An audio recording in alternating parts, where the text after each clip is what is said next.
Victory doesn't belong to those who hold the most information. It belongs to those who know how to doubt it. Want to argue with that? Then answer this. How many pieces of information did you accept today without checking them? Headlines, a coworker's whisper, an anonymous review. We absorb dozens of claims every day. How many did you actually verify yourself? In an age of information overload, people make a dangerous assumption that knowing more means being safer. That's wrong. Knowing more and knowing correctly are not the same thing. 2,500 years ago, Sun Tzu had already seen through this illusion. The final chapter of his Art of War was about spies.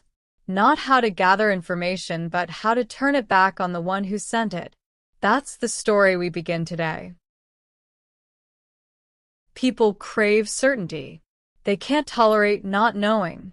So when a plausible piece of information arrives, they skip verification entirely. This is the architecture of desire. The desire for a fast answer outruns judgment. Picture this.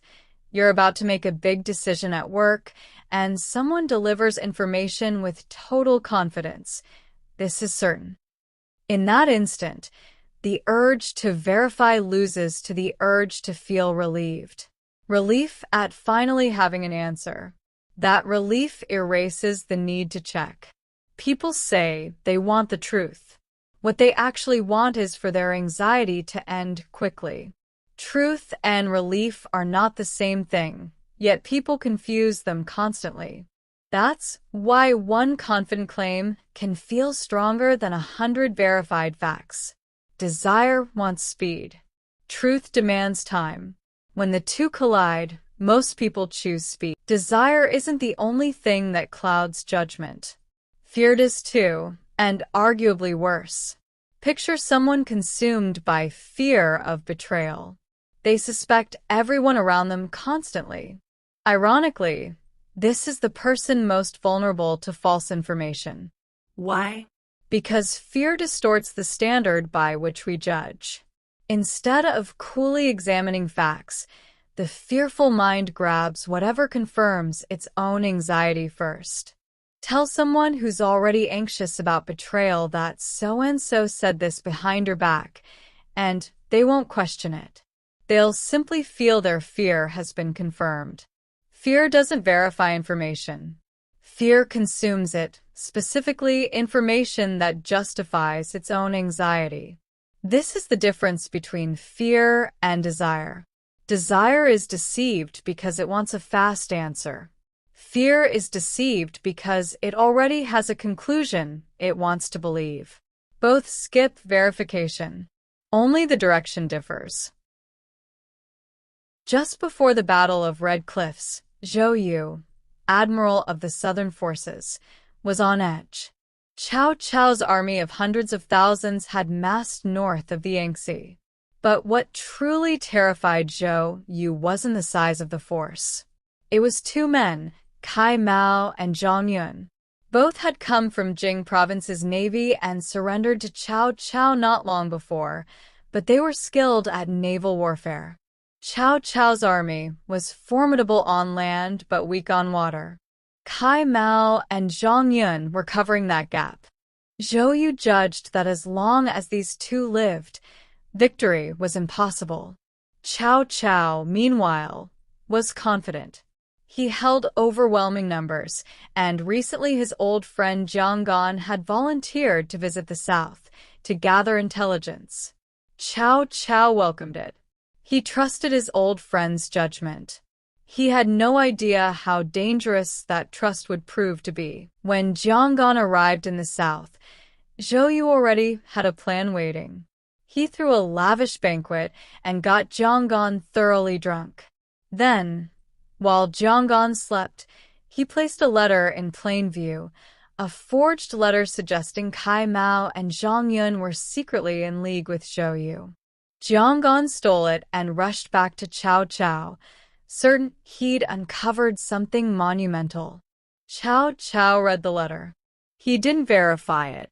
He didn't even summon Cai Mao and Zhang Yun to ask.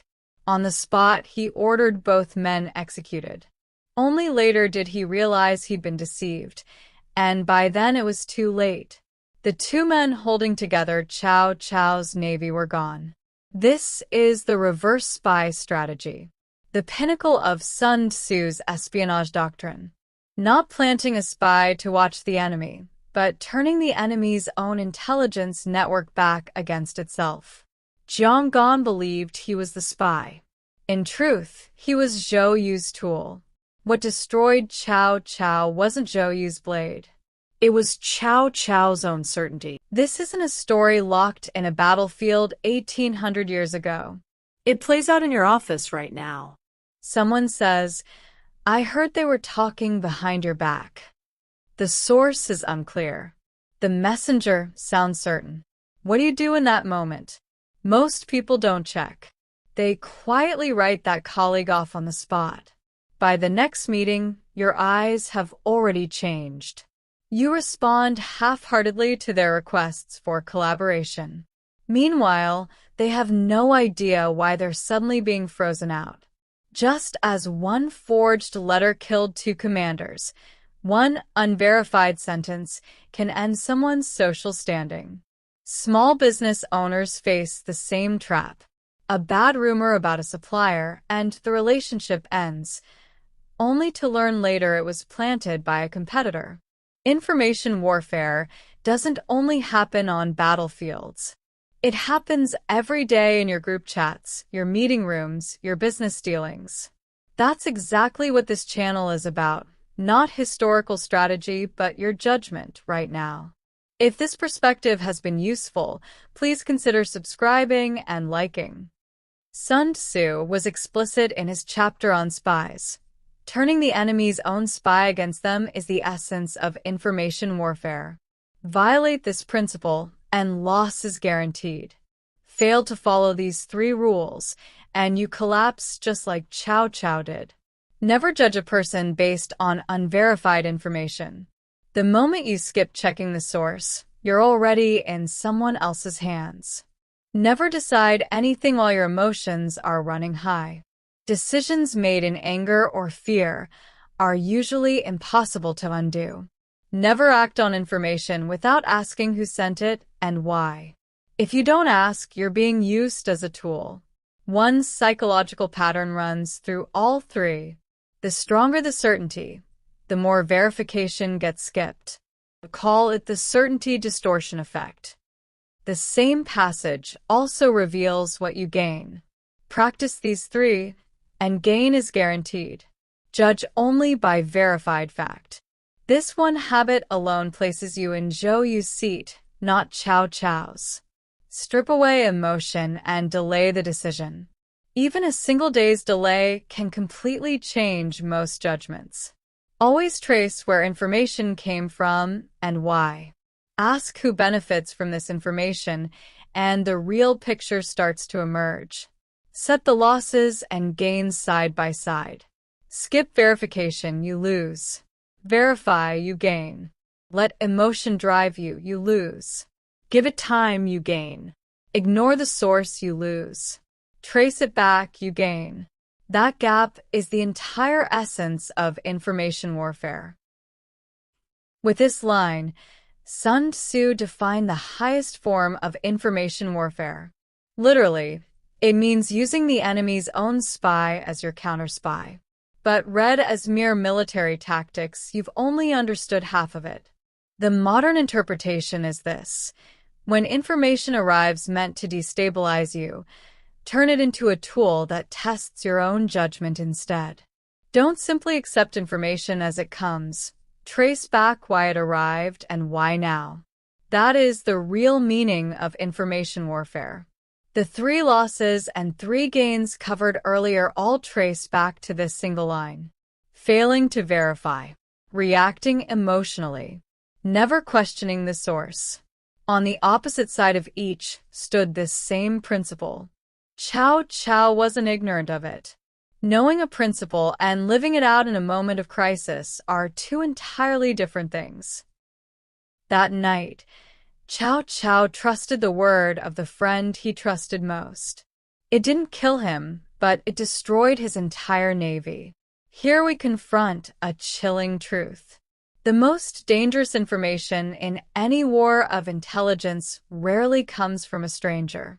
It comes from the mouth of someone you trust completely. Zhang Gan never intended to betray Cao Cao. He was simply deceived. Yet the result was identical to betrayal. Intent doesn't matter. The consequence still happens. That is the cruelty of information warfare. Which leaves one question.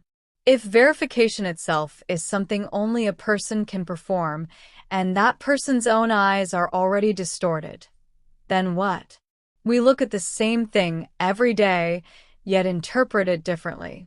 Where does that difference come from? Thank you for